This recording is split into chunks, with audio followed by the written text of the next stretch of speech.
Recording now. Welcome to the second half of Rethinking Christmas. Just as a recap, and then we'll pray and then we'll start. But last week we I forget, was everyone here last week? Was this all? You weren't with us. Someone else was with us. I was. Denny was. There was someone else though. Bob and Janice. Weren't Bob and It was Bob and Janice. Maybe it was Bob and Janice. That's right, because I had to call Janice afterwards to make sure I didn't destroy her vision of Christmas. She said Ed Nettleton once said to her that about the wise men, it bursted a bubble. So I was trying to make sure I was following up. No, last week we looked at the history of Christmas, and for Al and Carrie who weren't with us, and just as a reminder for those who were, the short of it, or the argument that I really am trying to make is if you look back to the history of Christmas, you go back prior to Christ, and you have this agrarian culture that has all this extra food and now newly slaughtered meat and wine and beer that has now fermented enough to be drank. All of that is ready around the month of December. And for centuries, if not millennia, that has been a time where people isolated themselves in small areas, and then usually had excessive drinking and eating, and then went caroling, and it became a very big time of social inversion, from rich to poor, from men to women, drunkenness, debauchery, sexual immorality, all sorts. This was a season of, it was basically Mardi Gras. And really it went often through that. And, so that's what, the Fat Tuesday, the first day of Lent, is really meant to sort of bring people in as well. But you have this large season through December, really, and it leads in a sort of natural sense to the darkest day, and then from that darkest day to the light. So a lot of the rituals there, around candles and those were, and a lot of the reasons we like Christmas trees and all sort of things is because that idea of lighting up the space because it was moving the darkest day. And you'll see Yule logs and a lot of traditions that were just, typically human conditions or human traditions that were brought in to say, hey, let's bring back the light. So you have all of these secular traditions, and then you have Jesus come. And again, Jesus, we said last week, was not born on December 25th. It was probably somewhere time in the summer or June, July. I mean, there's argument over it, and it's really not worth it. It doesn't really make a difference when he was born, but probably not in the winter, just given the coldness and the shepherds hanging out in the fields. It just would have been different patterns. But what we have is Constantine coming on the scene in the 4th century, basically saying we've got to put some order to Rome because everyone is partying too much around this season. And Constantine designates December 25th as being Christmas Day, which is the celebration of births of Christ's incarnation, and then gives 12 days of holy observance after that. And there's lots of rituals and history around what happened during those 12 days, leading up to Epiphany on January 6th. And so this was meant to sort of bring everything in. And then you kind of have an original adherence, and then it fell to pieces. And then you have, through the Middle Ages, you really have a return to sort of these pagan celebrations and these debauchery celebrations and the festivals that personify that. So everything we say, oh, Jesus is the reason for the season. Well, one, Jesus was the reason for the season because Constantine put it there. But the reason for celebration, the reason for lights, the reason for Christmas trees and all these cultural celebrations that are wonderful, but even though they have a sordid past, I think even though they have a sordid past, it doesn't necessarily mean they're bad. It just means they have a sordid past and they have better incarnations even in our own lives today. But those all exist for the sake of our cultural celebration of this season.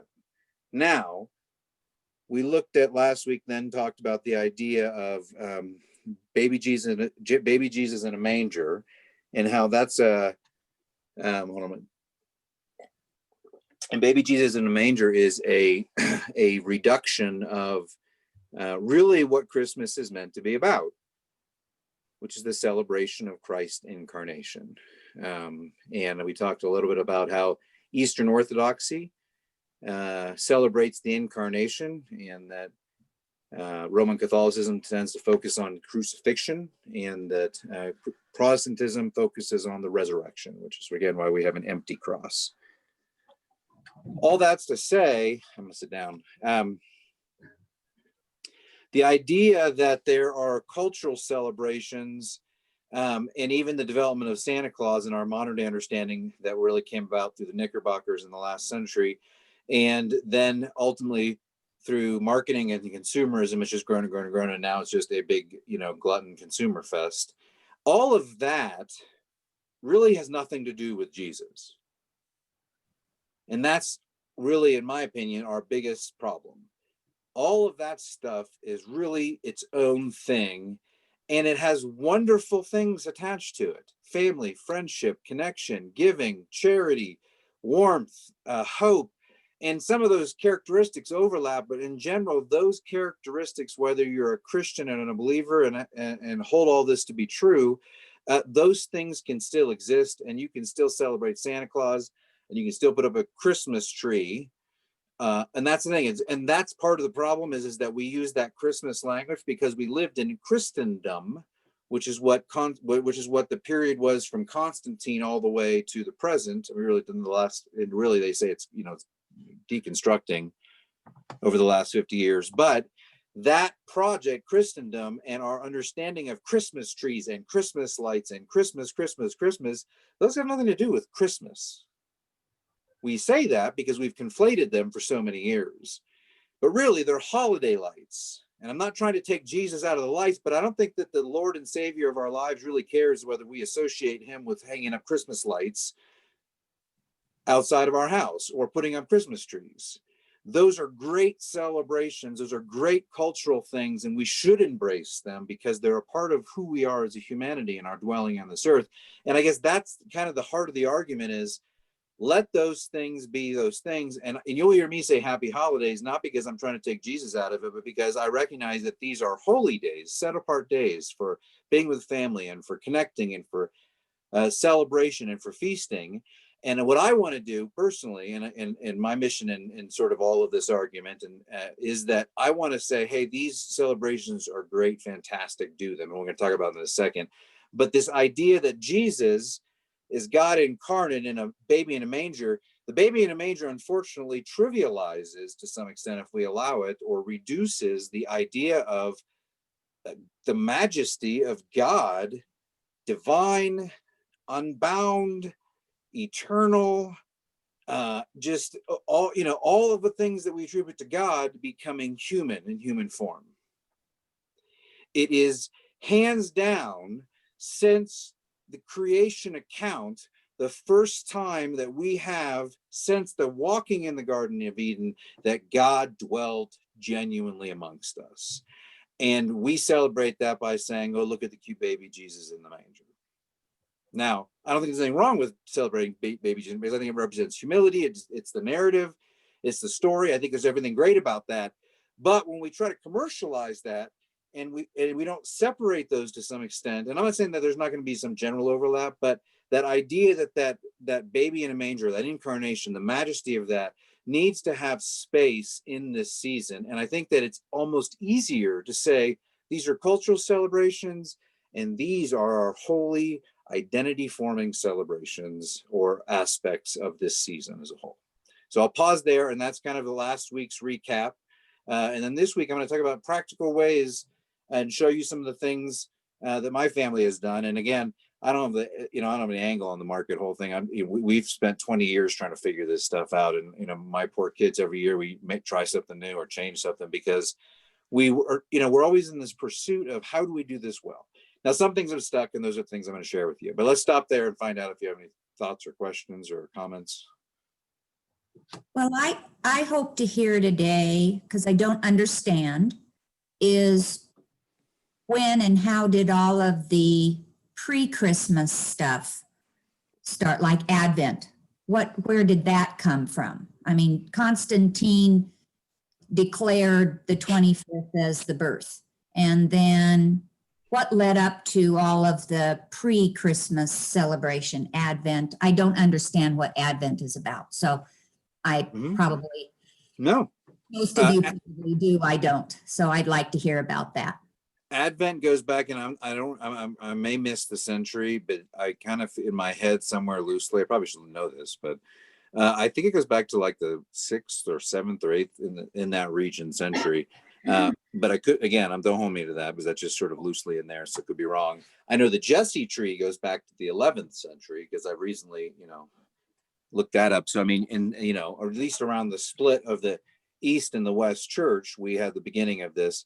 I know that in Lutheran circles around the Reformation time, the Advent was actually boosted. It was a much stronger emphasis on this idea. The thing that you have in that middle, so from around 600 to, I guess I want to say, honestly, probably around 1200. You had a very, you had this period where spirituality was confined to monastic communities, and the nobles would put their and monasticism was spreading, which gave an undergirding to the government. But did it ever reach a genuine level of adherence on a wide scale popular level? To some extent, probably. Over a series of centuries, but in general, it was a slow spread. But people didn't read, and it was all mediated by where you went to church and all this sort of thing. But I'm off topic now. But all that's to say, is in that period, the adherence to Christmas as a holy season really struggled through the past probably. I'm going to say at least 1,000 years. You see emergence of this stuff, you see emphasis on this stuff, but you always see these pop-up emergences throughout history of renewal happening through various sections. So it's not as if it ever went away, but it's been with us well over I would say well over a millennia. And what it is, Advent means literally waiting. And the idea behind it is, as Israel waits for their Messiah, which they rejected Jesus as, and my theory is that when Jesus comes back at the second return, that will be the actual arrival of the Messiah in the Jewish mindset, because that's going to be overthrowing the government systems and all of the powers and all the principalities. And that's the type of reign that the Jews are looking for. But for Christians, that second coming is a return, and like we've been talking about in church recently, but that sense of waiting is a reminder for us, just as the Israelites are waiting and waited for the Messiah, we too, as a part of creation, waited. So really that season of Advent is supposed to be, I know you'll have zealots who be like, you can't play Christmas music before December 25th. I wouldn't say I'm quite a zealot in that regard. I don't really care. I in my allowance then is that secular, and not secular in the bad sense, but cultural and Christian, is there are lots of lovely Christmas songs that we adore. Here Comes Santa Claus and Rudolph the Red-Nosed Reindeer and We Wish You a Merry Christmas and but those are cultural songs, and that's fine. The whole season, again, is a part of that, so that's there. I'm more of the type, though, don't play a lot of the actual Christmas songs that celebrate Christ's birth until that 12-day season or until closer to that time. So personally speaking, but that's because that season of Christmas is meant to go from December 25th to January 6th. That's Christmas. The season we're entering into this Sunday is Advent, and that sense of waiting, that sense of hope. So, the Lutherans, I believe, are the ones in the 17th century who were the ones that put the candles and put some of the structure around the way some of our modern day celebrations. But we'll do that here on Sunday. We'll have the Advent candles, and you go through them: love, joy, hope, peace, and passages that go with them. But we're also going to, and this is what I'm going to show you. Did it print here? Oh, did I get my ad of paper? Where'd it go? Oh, it's over here. It's on the desk. I'm in the process of proofing it and making sure everything's, but this will be available for you all. And this is the Jesse Tree Advent Devotional, and it gives a little explanation there. But basically what you're going to have is every day you're going to have, and the lines didn't show, I need to make them darker. But you're going to have an ornament every day, if you choose to do this. And there'll be 6 on a sheet, and you'll cut this out and you can color it if you want, if that's your gig. If not, I think it's nice when they're colored, but You don't have to, but you'll just have this sheet and there's nothing on the back. But each day has from December 1st all the way to December 24th, you will have an ornament. And the idea behind it would be that you cut it and you either put it on your, really, you would want to put it on your tree or actually get a branch and then hang it on it. But if you don't want to do that much work, you can, use some tape and stick it on the wall, and it doesn't really make a huge difference in the end. Because the idea behind it is that you are journeying through Advent as you wait for this season of celebration of Christmas, by reminding yourselves of this redemptive journey that began with creation and ended in the birth of Christ. That's an angel. So Advent becomes a time to prepare. Now, the challenge we have with that as a culture, again, the holiday season begins this Friday, the day after Thanksgiving, or Thanksgiving, if you will. And then often will go for some till December 26th when they start returning stuff, or more often than not, January 2nd when they return to work. The problem with that is that the season of Christmas is meant to go all the way to January 6th. And that's Epiphany, where we celebrate the day that we designate that the Magi, the wise men, the astrologers came from the East to honor Jesus. And I think that day is actually not more important because it's not the incarnation, but more, in some ways, should be more important to us as Gentiles, because again, that's the Gentile recognition of Christ's lordship. In that public recognition and that broader humanitarian or anthropological, just sort of the cultural recognition that beyond the boundaries of Israel, that folks recognize that that king was born, and there was something unique that happened in the cosmology of our world in terms of that star and them following it. So, all right, that was a long way to answer your question, Ruth. Thank you. But You want to add something? Go for it. I would like to say, hasn't Advent kind of, there's a whole secular kind of Advent too, where you can get these Advent calendars that are strictly about the coming of Santa Claus. And Yes. Kids open the window each day and it's got some little ornament or something, but Candy, chocolate. Right, or waiting for Santa Claus. And Exactly. That's where I have a problem with Santa Claus, because Santa Claus becomes a substitute for what we're waiting for. Yes. A distraction. Right, exactly. And it's also it's kind of a tool that parents have used to try to get their kids to behave during this season. Because yes. Then Santa Claus won't leave you gifts, or then a few years ago you had this whole elf on the shelf gimmick that parents used, that it was another distraction in a way. And I have a problem with all those things. And again, Glenda, that's that instead of us taking the cultural celebrations and trying to Christianize them or baptize them so that they're acceptable and we feel better about it, that's the culture taking something from Christianity or the spiritual. And again, that's that conflation where we don't know we don't know how to navigate this well. Yeah. Which again, let us celebrate the cultural things, let us celebrate the holy things. And that doesn't mean they don't have some overlap, but really pulling them apart isn't about separatism. It's about honoring this incarnation. And I think there are rhythms in that. And so to answer your question, I agree. Like, I've struggled with Santa Claus.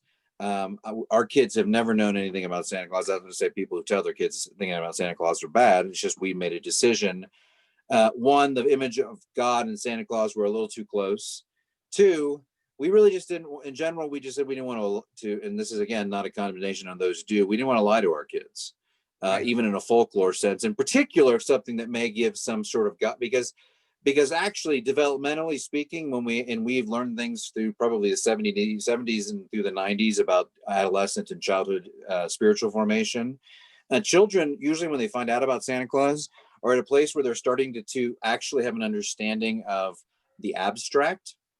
And they're getting that first glimpse of that. And so that idea that Santa Claus is not real, in the relative similarity between Santa Claus and their existing traditional understanding of concrete understanding of God.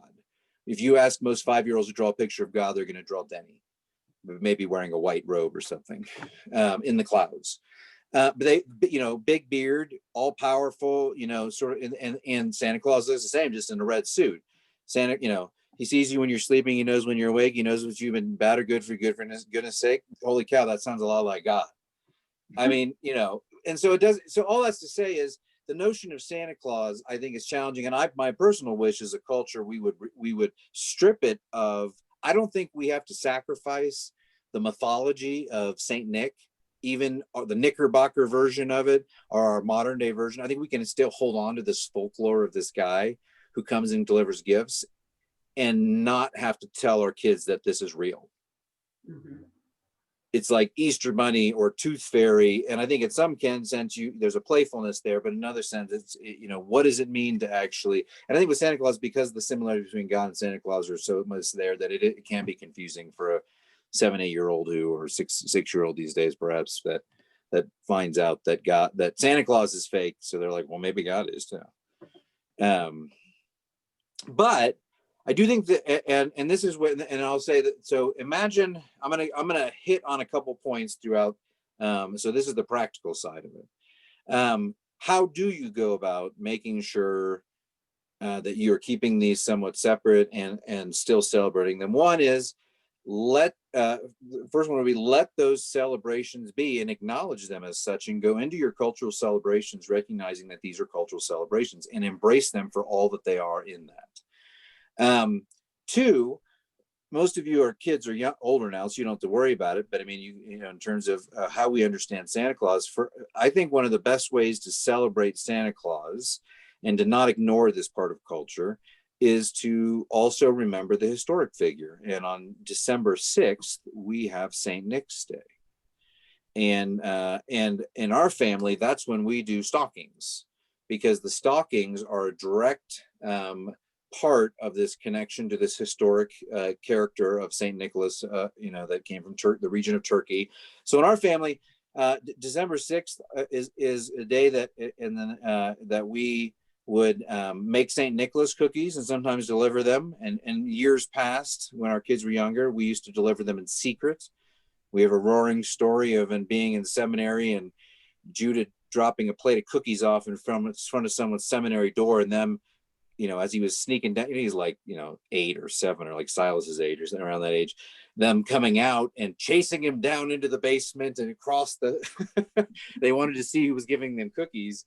And so we have great stories of us sneaking around delivering cookies. But the idea behind it is that Saint Nick did something. He was generous with kids. He's the patron saint of all, these sort of things. So this idea of this character that he was giving to kids, we do stockings. And this has been an evolving process. We do stockings, and we don't stick like Snickers in them. We stick oranges and dates and nuts and dried fruit in little packages. So something to sort of draw back to that period. We'll often have Turkish food that night, or some sort of Greek Mediterranean food. Those stockings will usually include a practical item, so socks or underwear or hat or gloves, whatever the kids need. It'll have some sort of wooden toy to represent the toys that St. Nicholas had built for children. Usually has a few gold coins. In past where we couldn't find them, we actually give them real coins. And then usually just some sort of small, stocking stuffer type toy. So it's very simple. But on December 6th, we do that. And what that has allowed us to do is still celebrate the stockings, still celebrate the figure of Santa, of St. Nicholas, and allow there to be some folklore around it, enough that our children, I think, have understood that as being okay. Like they know they're not allowed to tell kids that Santa's not real. Although Judah did once. But he was young and didn't realize it. Silas never has, but so the first thing, so Advent, we're talking about Advent and the Jesse tree, and we'll come back to that, but Jesse tree will start on December 1st. And again, that's just, and there are lots of ways to celebrate it. And I do want to come back to that just to go do it chronologically. The Jesse Tree is a book by Geraldine McCallran, and I'm going to put a link to this on Amazon or some bookseller on my email this week, because these symbols go with this book. In other words, the same symbols that are present in this, if you read through this, and this has been a book that we have read for probably 15 years, and I've gone through a number of different Jesse Tree things, but it's got great illustrations, and that's Joseph or Isaac. It's got great illustrations, and it tells a story, and it's fairly lengthy. It's not like a short book. But there's a chapter for one day for every day of December leading up to Christmas. And it takes you through the narrative of, hold on, can you hear that out there? Can you hear the vacuuming? Okay. As long as you can't hear it, then I'm fine. But it takes you through the narrative of all these Jesse Tree ornaments, through the story of a young boy who goes into this church where this wood carver is carving a Jesse Tree sort of sculpture. And he's chiseling it, and while the boys and the guy's grumpy and doesn't really want the boy there, and the boy's asking questions, and the guy tells him. So this whole story unfolds between the relationship between this boy who's visiting this wood carver in a church, and this grumpy wood carver, and it's really just a lovely story. I mean, honestly, for 15 years now, we've probably read it. I don't even know how many years, but at least a decade or more, we've been reading this book. And to the point that we've adapted our Jesse Tree stuff to it because it kind of flows in that way. Now, I will say, Glenda has written a poem, and I think Shannon and I are negotiating these are poems, and we may post them on Facebook or on the website or something one a day. Shannon has volunteered to retype them if we can't scan them. So, but that'll be a separate thing that we may put on or we may just use some of them, and then we'll do a whole format of them next year once we get them digitized and properly done. But you're going to see some of that peppering this year too. So the idea behind it, though, is that you have the season of preparation and waiting. Now, there are lots of ways you can do that. And if we were able to meet, we could do things like this, but just to show you some of the different, we've used all sorts of different Advent candles, but we typically, when we do our Jesse Tree stuff, we light them at night. And sometimes, and honestly, we've taken things like little votive candles and Elmer's glue and made, what's that paper called? Like tissue paper?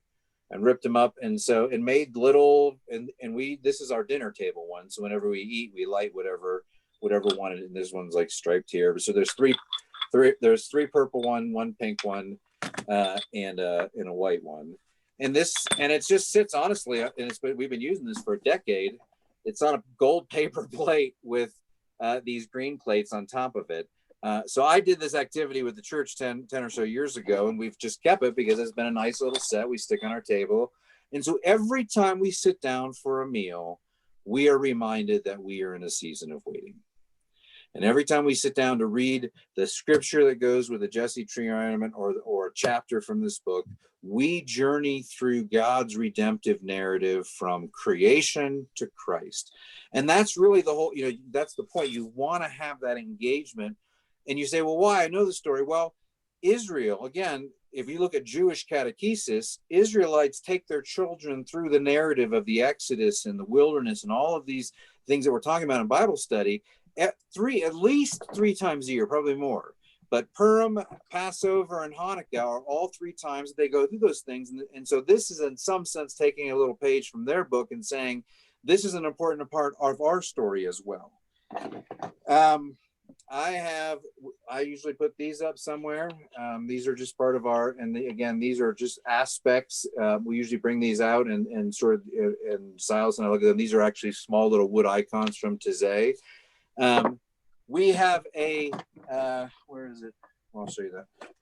We have in our family gone through many incarnations of the Jesse Tree. When we were in seminary, let me see if I can find a good one here. when we were in seminary, we painted or some ornaments, and let me see. I'll show you Shannon's favorite if I can find an apple. So no. Here, I'll just grab one then. I don't know where it is. So we did, and this is based off of the same images, but we did Shrinky Dinks one year. I grabbed the wrong one. So these were big half sheet pages that you covered with Sharpie marker. So that way, when the light shines on the back on the tree, we hang them on the tree and they kind of light up. So we'll have these ornaments. I grabbed, and then years before that, I had to go dig these all out of the attic, but we'll get them out for Sunday anyways. And this one doesn't match, but I'll just show you. So we painted these when we were in seminary. So this is one of the earlier ones we did out of Serpent and the Temptation. So we bought little shapes from the craft store and just painted little figures. So the journey has been just a part of my kids' rituals from the very beginning. And so for them, when they know Sunday is the beginning of Advent, we light a candle as a family, even in our own home. We go through the story of redemption and, just say a prayer and be a part of it. Now, saying that, that leads us all the way up through, and there is something else and we're not going to do this year, but I just want to show it to you. The last 7 days leading up to Christmas, so from December 17th, we did Shrinky Dink, and we'll pull these out next year probably, but we did the same thing, but with and that looks kind of new ageish. Don't be freaked out by it. These are ancient symbols that actually look at the 7 names of Jesus related to O Come, O Come, Emmanuel. So there's a Come, O Come Adonai, there's Come, O Come Root of Jesse, there's Come, O Come, so in other words, that song we sing, O Come, Emmanuel, that is actually, there are Sapientia is wisdom, Adonai is Lord, and each of these have symbols. Root of Radix Jesse is the root of Jesse, and so each of these have historic symbolism, and these are called the O antiphons. An antiphon meaning repeating, because through the history of the church, they would use these, 7 days before Christmas. Really, Christmas Eve it would lead up to the 23rd. These would be things that would be sung in the church, and the church and the choir would be echoing these back. That's the antiphon notion of it. All that's, and then, we've done everything from cut little wood things where we've held candles sometimes we mix it up to the point where we probably mix it up too much. But again, new things emerge and I don't even know these are hooks. So the other thing I want to show you, and this is something you can purchase if you'd like. But there's this, stepped on something. We have this ring that actually goes in a circle, and it eventually, the other side of it spirals all the way through. But then you have this little figure of Mary on the donkey, and then it kind of makes the journey all the way around this thing each time you move the candle along. And so you, again, have that sense of time and waiting in anticipation of something is coming. And then even to the extent that Silas has Playmobil. So he puts out a little Playmobil set, and then he puts Mary and Joseph way over here. He puts the wise men on the other side of the house. He puts the shepherd nearby. And so there's some sense even of timekeeping and of movement where these figures come into the story and play a role in the story. All that's to say, all of that builds a sense of waiting, that leads to this Christmas Day celebration. And usually we all gather on Christmas Eve, obviously, and have some sort of churches will have some sort of service. And it's considered like one of the days where sort of nominal Christians will go to church.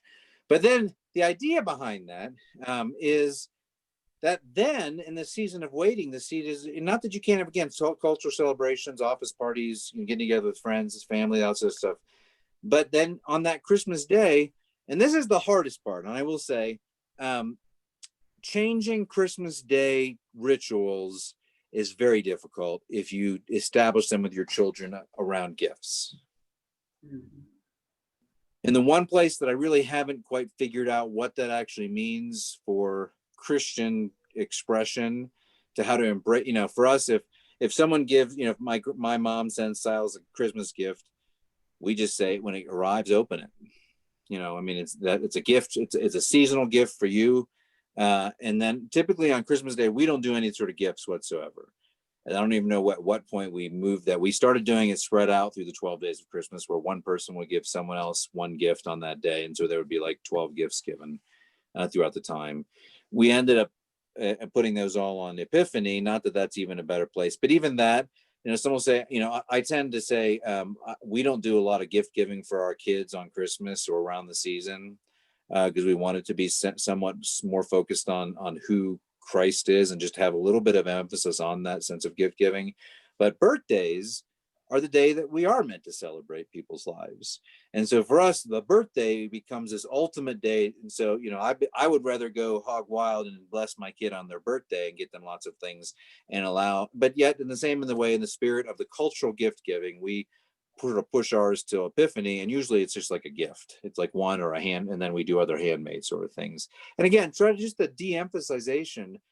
So much of our culture puts all this emphasis on gift giving and the need. And again, last week we talked about that sense of gift exchange. Even that, the notion that the word even exchange in that becomes problematic, because then the whole spirit of gift giving is lost. It's like if I say, "Hey, Denny, let's come over for dinner," and then Denny's like, "Great," they come over for dinner, and then they're like, "Hey, we need to return that favor, and then let's come over to our house for dinner." And then all of a sudden now it's actually an exchange. Now, really what ought to happen is, I say, "Denny, come over for dinner." And Denny says, "That was great." Now he's going to say, "Hey, Glenda, come over for dinner," providing you were living here. And then Glenda would say, "Hey, Alan Carey, come over for dinner." And so then we get into the spirit, we're always passing it on and spreading the love, as opposed to saying almost a contractual, "Hey, you did this for me, now I'm going to do something for you."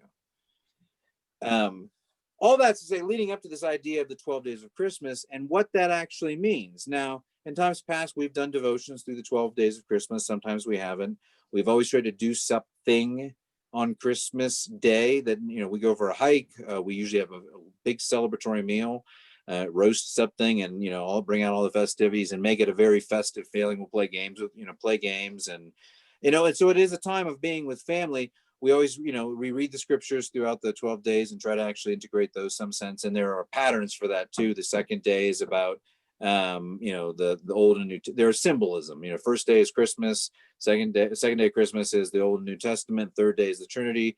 Fourth day is the four Gospels, and so on and so forth. So there's all these numbers throughout Scripture. So you can even use that in a catechetical sense or just a reminder sense. But I don't even know if that's actually really important. But the idea behind even Christian celebrations is, God does want us to thrive and to be happy and to have that sense of fulfillment on this earth and have that sense of joy. And those 12 days are really, if we embrace them, the days that are meant to be set apart for us to experience that sense of celebration.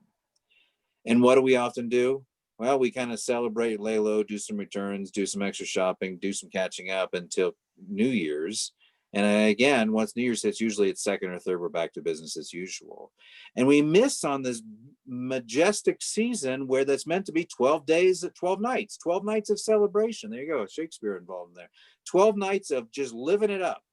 And so it becomes 12 days of feasting as opposed, and not to say that you can't have cultural celebrations and feasting and something that exists in that.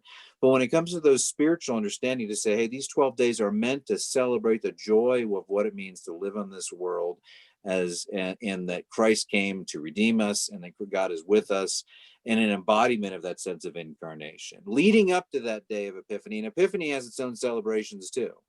I mean, you can, Epiphany has king cakes. You have a little fev in the cake, and then usually the youngest goes under the table and says where, which piece goes to which, and you get to wear a crown if you get the little teeny, and it usually used to be a little porcelain baby Jesus.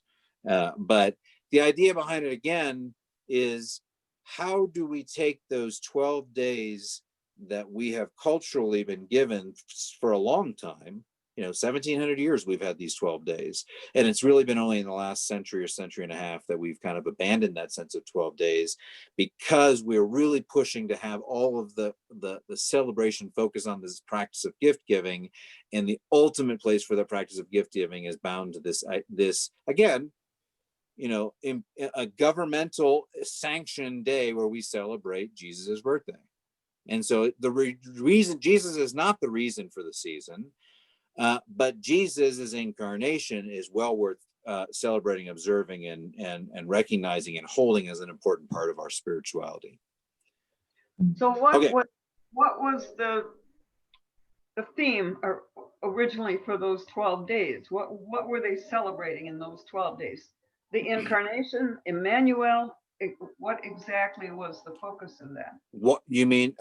Just the 12 days were just I mean, there are lots of different celebrations that have morphed through it. I don't know if there was original. I don't know if I have put my finger on an original way of celebrating them, but just 12. I mean, honestly, I don't even know why there were 12 days, other than Epiphany was designated as a certain day. But they were 12. And I think, and I can't, if my memory serves me correct, I think that there were, those are the 12 days, or somewhere in there were the 12 days that overlapped with the darkest day is the 23rd. Is that right? 21st into the 22nd. 27. Okay, so then maybe it's the 23rd on, but I know that there's something that doing the dating that it came in relation to the darkest day, because I think that the celebrations went really crazy after Saturnalia. Whatever that darkest day is, the days that followed were the craziness. So maybe it was 2 weeks of celebration following, and that's in the history books. I don't really remember offhand what it was. So how's this sit with you all? Now comes so again, Advent, you can do it through devotions in different ways. I mean, I remember as a kid, my mom had a flannel board. We had this rolled out burlap sack that had this big green piece of felt on it. And we put the figure, every night we put a different figure up. That was our Advent calendar. We put those figures up. And so Advent is a season to, Thanksgiving is a season of Thanksgiving, whatever. I have issues. I like Thanksgiving, but Thanksgiving is an interesting thing as a whole as well. It's one of those things, sanctioned gluttony. But that aside, we put our Christmas trees up and we start these cultural celebrations at Thanksgiving, and that's fine. I don't have a problem with that. I mean, Christmas music, whatever. If that makes people happy, we all need some joy. Who cares? Let those things celebrate, but that from that Christian celebration, that season of Advent, and even if St. Nick's Day is it's a great day to do stockings. If you're going to, and those, I know that you probably passed that, you're not doing stockings, but you could do them for one another. It's a great day to celebrate. It's a saint that has shaped our culture in more ways than many saints. Let's just put it that way. So then you have that season, and if you want to do those last 7 days in a antiphon sort of a focus, and that tends for our family to really bring it more on that anticipation of that Emmanuel, Christ is with us, that sense of that birth. Leading up to Christmas, and then Christmas, you have 12 days, and honestly, we love it. We're like, okay, let's do 12 days. Let's do 12 activities. And we'd usually play 12 games, and we have 12 festive meals, and we'd usually read scriptures for 12 days. And it's just a season of celebration. Louis was a day of the 12 days of Christmas. We have a little box the kids open up, and it usually has a game piece and then some sort of symbol of an activity for that day. So we played Top Dogs, which is a sled dog race. And then we had a dog color in there, and then we went to pick up Louis. So Louis was like the 7th day of Christmas. But then to cap it off in that season of Epiphany, and then really, if you really want to follow the liturgical season, the Epiphany is really supposed to go all the way to Fat Tuesday, to the beginning of Lent. And Mardi Gras is the final phase of that celebration. So really, there's a whole nother season of celebration of the Gentile acknowledgement that Jesus is Lord, and all of that. Again, the cultural celebration around Mardi Gras was so tied to the celebration of who Jesus was. You can't separate them. Historically, all of these celebrations from Constantine era forward somehow merge these in weird ways. But that doesn't mean that they haven't gone astray or have problems. It just means that if we need to be I guess at the end of the day, if you want to sum the whole thing up, is we just need to be intentional about how we do this stuff. Be intentional about how you do your cultural celebrations, and be intentional about how you do your Christian celebrations. Thoughts? I like it. I like being able to separate the two. I have the cultural thing down pat. Sorry, Pat. I get all that, but I'm looking forward to understanding the Christian celebration and not trying to feel guilty every time I give a gift that, oh, is this really celebrating Jesus? I can say, this is celebrating this. And so I really like being able to separate them and enjoy them both for what they represent and not feeling guilty about that they happen to be at the same time. And not expecting, and Jesus doesn't have to be the reason for the season for everybody. You know, No. Denny and I were talking about this. Muslims, Jewish, they're not celebrating, you know, and that's where saying Merry Christmas just, you know, to everybody doesn't make sense, because there are Jews, there are people who don't believe, you know, who are atheists or agnostics or just aren't there. And, you know, there are Muslims, and there, you know, are Kwanzaa, if you want to go into that, down that path. There are lots of Festivus for all you old Seinfeld watchers. You know, do you all watch, is that a Lost reference? No one watched Seinfeld? That was just, okay. Yeah. If you did, there was Festivus. They were rejecting, they created their own holiday called Festivus. But whatever it is, you know, and that's why for me, again, I said this, Denny and I were having this conversation at Men's Prayer Breakfast. For me, you know, happy holidays or blessed, what I like to say actually is blessed holy days. Not holy and perfect, again, holy set apart. They're set apart days for doing wonderful, heartwarming, family-oriented, value-rich things. That they're holy days because they're set apart from the rest of the years, and that's the sense of holidays. So for me, when I, you know, I'll say to someone, blessings on your holy days, and let them interpret that in whatever way they want, because or blessed or happy holidays. I think that allows, and again, holiday lights, holiday, you know, and I don't go as far as to say a holiday tree, although I have probably in the past, and Shannon's yelled at me not to do that, but. You know, I just keep pushing. She's pulling me back. I'm just kidding. No, that sense of the cultural side of it allows you, the cultural side of it allows you to celebrate your friends who may be of no faith or other faiths. And that is a place where you can embrace and celebrate each other regardless of your beliefs.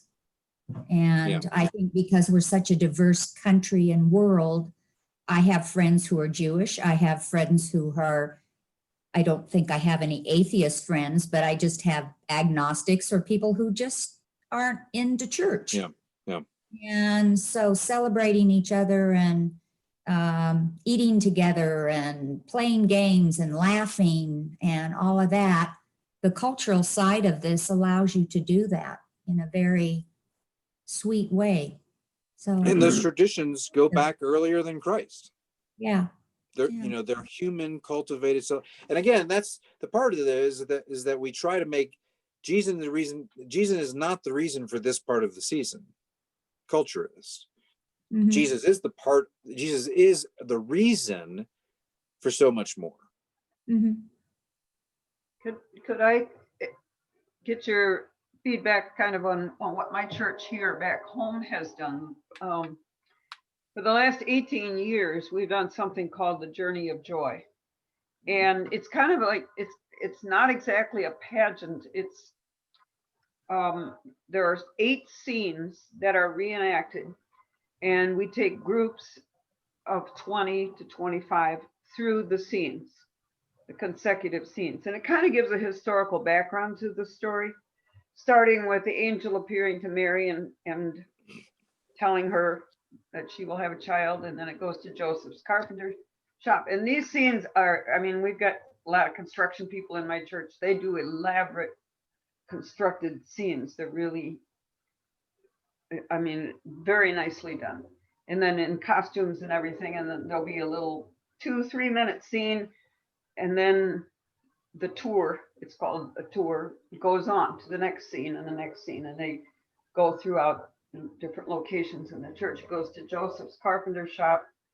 Then it goes to the home of Simeon and his anticipation, his waiting. It goes to a census. Then it goes to the shepherds, with the angels appearing to the shepherds. And then it goes to Herod's palace. And yes, that's an anachronism because the wise men come, and that's really not supposed to be in that. But they couldn't put that at the end. So it's in that. Everyone does it. You got to condense it into one. Then it goes to the inn, and we speak to the innkeeper and his wife about what they've experienced. Yeah. And then finally it goes to an outdoor stable with Mary and Joseph, and they always have had, in all these 18 years, they've had real babies. They've begged and borrowed and practically stolen babies from anyone that will be willing to bring in a baby. But they talk about this baby not only as a baby, but as someone who will die. Yeah. The tour guides narrate along the way and kind of give kind of a historical picture of all of this. And it's been a very popular thing in a community that's very mixed, all kinds of people, all kinds of backgrounds, all kinds of ethnic, heritage, whatever. But we've had up to 1,800 people come through. They do it 2 days for about a 6-hour stretch on a Saturday and Sunday. Well, this year COVID killed it, and I don't think it's done again because our congregation's getting older. It's a very strenuous, huge, time-consuming effort to pull all this off. It takes weeks of preparation and no doubt, a lot of work. But it's been interesting. And then they ask for feedback and have people fill out a little form at the end and stuff. And there have been people that have come through who have never heard the story of Jesus, and they didn't know anything about it, which is really kind of hard to believe. You would think that somewhere along the line they'd had some exposure, but we've actually had people who said, I've never heard this story before. And a lot of people, some people come every year. It's part of their Christmas tradition. It's usually done early December. And they tell us it's part of their way of starting their preparation for Christmas. So that was another attempt by our church to kind of reach out to the community. And it was an amateur effort, but it was a try kind of to give the big picture, the background to the story. I don't think there's anything wrong. I think that's great. I mean, the church we were at in Louisville that lived is down the street. They had live animals, and they go and they do story of the granddaughter talking to the grandfather and talking about the story, and he's sort of narrating, and then they go back to the scene. And honestly, I grew up doing. I think I probably played Joseph at some point in my upbringing, and I think we have these cantatas, and oftentimes they're the early services on a Christmas Eve service where there's some reiteration, and I don't have a problem with any of them. Like, I think they're all great. I think the challenge, but the only thing I will say about most of them that I encounter that always, and I try to have a general, I don't think there's any perfect way to do anything, quite frankly. So, I mean, I don't think anyone ever hits it on the nail on the head on this sort of thing, but I think if I can name a failure of the church in embracing the narrative of the Messiah coming in the form of this baby is that we very rarely talk about the incarnation. And the sheer, if you stop and think about the fact, again, the divine becoming human, and you tack on all the other stuff unto death so that we can be reconciled, so that when you tack on the rest of that, but the acknowledgement that this child was the humble birth of God becoming human, and honestly just even the miraculous birth of it. I mean, the Immaculate Conception, as they call it in the Roman Catholic Church, is precisely on. I mean, if you look at it from a cosmological sense, again, sin is transmitted through the man, through sperm is the idea behind it, and that because Mary was not inseminated by a man, but by the divine, I mean, by the Holy Spirit, that sense of sinfulness, that sense of fallenness wasn't in Christ. Now, Christ was fully human in the sense that his body and his being was subject to death, but we don't, and honestly, it's been a debate for 2,000 years what Jesus's God consciousness was. But regardless, there was an emptying of all of this power, all of this infinite, all of this boundlessness to be finite and mortal and subject to death.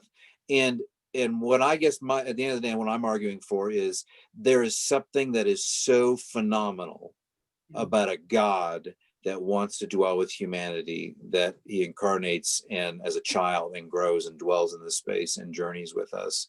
And I feel like sometimes that is lost in the cuteness of a baby in a manger and all of the glitter that surrounds the cultural celebration that we try to pull over and somehow bridge this gap to make us feel better. And again, at the end of the day, I'm saying, wow, let's celebrate the incarnation for what it is.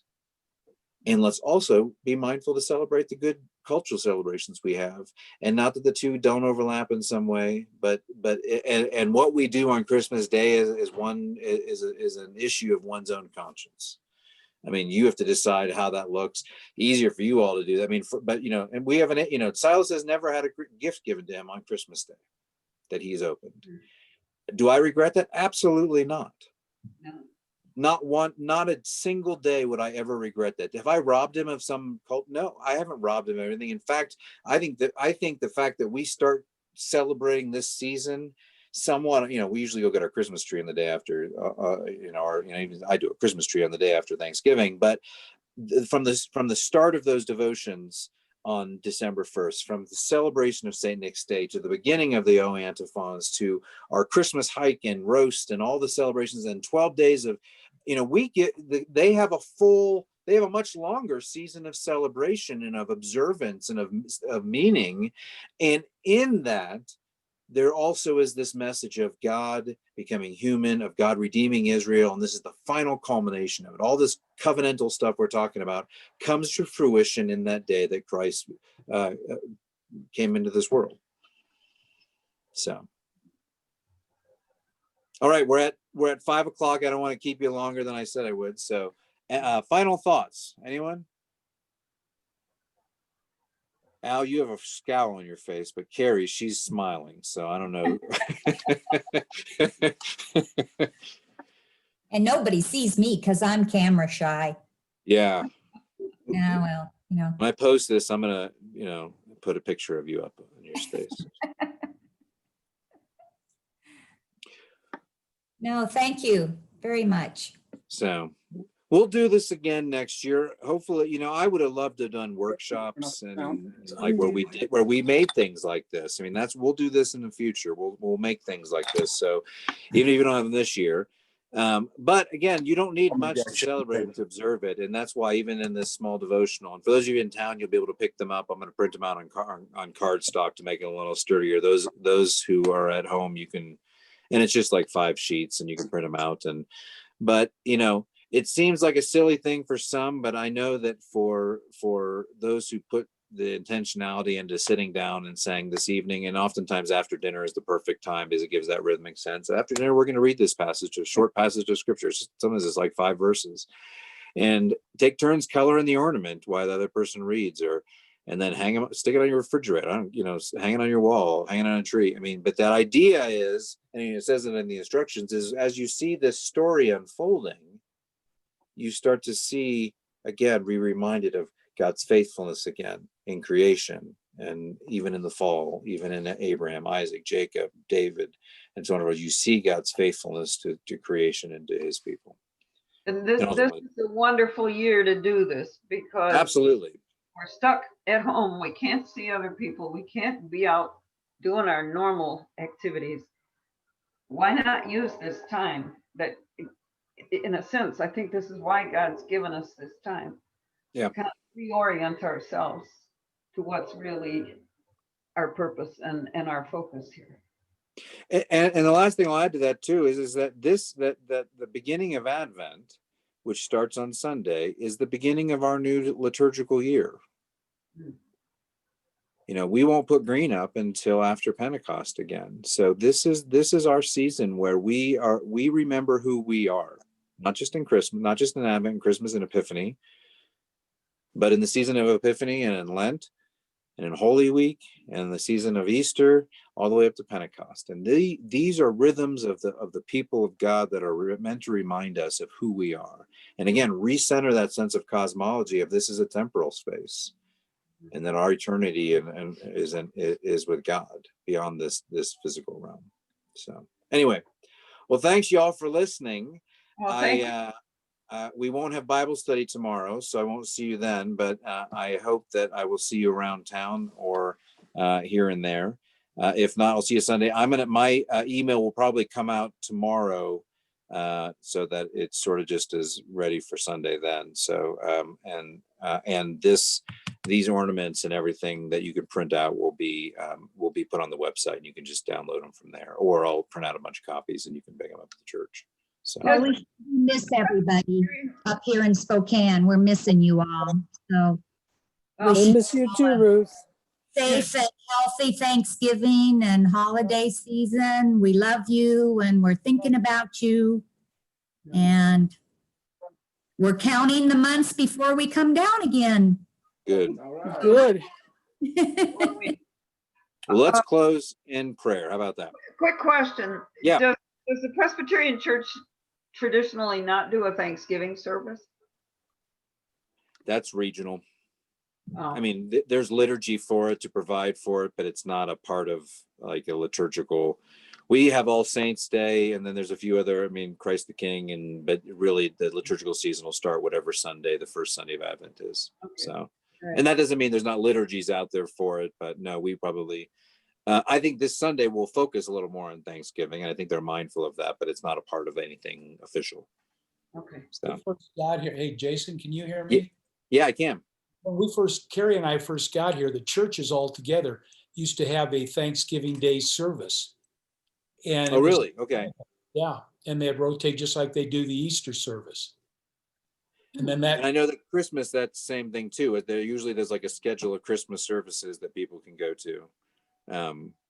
So we talked about that today. We're really not sure. We're kind of playing everything week to week. Even the pastors are meeting. We just said that this morning we met in person and spread out, but we said the next week we're going to just meet online, just because different circles and people coming in and out, and we just want to be extra careful. So we're going to meet online. But no, I don't think that I don't know what everyone else is doing. Sort of my vision at this point is, and I'm going to pool the congregation at some point to see if you all who are here in town are willing to do this. But on Christmas Eve, I would love. We can't. I mean, I don't know how many people will be here, and I don't know if we really want to pile everyone into the sanctuary. But my thought is what does it look like to do a 15? If it's not freezing cold, what does it look like to do like a 15-minute service in the yard, so that we can end a service with candles and singing Silent Night. And I said, I think if everyone wants to hold a candle and sing Silent Night. That's all you do. You read the story, sing Silent Night, everyone's happy. and at the Episcopal Church, after the service, we used to have eggnog, and somehow that used to get spiked. Somehow. So everybody Well, could go home feeling really I can do good. that. Yeah. And I don't know, do people have those big heating lamps, those propane heating lamps? I thought, we could even, I don't know how cold. Anyway, we can talk about it, but we definitely will do something, and we will connect on Christmas Eve. I'm not sure. Obviously it'll depend on, and my prayers are with everything after these Thanksgiving celebrations. I think things are already spiking, and it'll be interesting to see how bad it gets, but we trust in God nonetheless. So, all right, well, let's close in prayer, and then we'll say our goodbyes. Come, O come, Emmanuel. We say this refrain, and we sing it, and we do long for your return, O Lord. But we do, as we approach this season of Advent, prepare our hearts for a season of waiting. As we move through your redemptive narrative this year, if we see your faithfulness to Israel and our inclusion in that covenant, as we observe that this season, we ask that you might move in our spirits, that you might move in our relationships, that you might move in our homes, that you might dwell among us. Bless us as we depart this evening and as we spend time with loved ones over the next few days and leading into a new season of celebration, both culturally and spiritually, that your spirit would dwell in us and that others would know us by the love that we show for you. We thank you for the majesty of the incarnation and the season that celebrates it that is yet to come. And we ask that you might remind us of that miracle in the blessing and the love that you showed in that, that we might again and again know ourselves to be your children. We pray all of these things in the name of your Son, who came to this earth to be born in a manger, that he might redeem us and reconcile us with you. And all God's children said, Amen. Amen. I hope your holidays are Yeah. happy. Feel free to reach out if anything comes up. We're just hanging out of the house. Lynn's coming over. Lynn Oh, Lampert. Now they play games. Lynn Lampert. Yeah, yeah. So yeah, if you want to play, maybe we'll do a write and roll on Thanksgiving night, and if we do, we'll call you out. Okay. all right. Yeah. Good night, everyone. Bye, Night. folks. See you later. Bye-bye. Hey, Jason. Yeah, Jason. yeah. if I'll you're stay.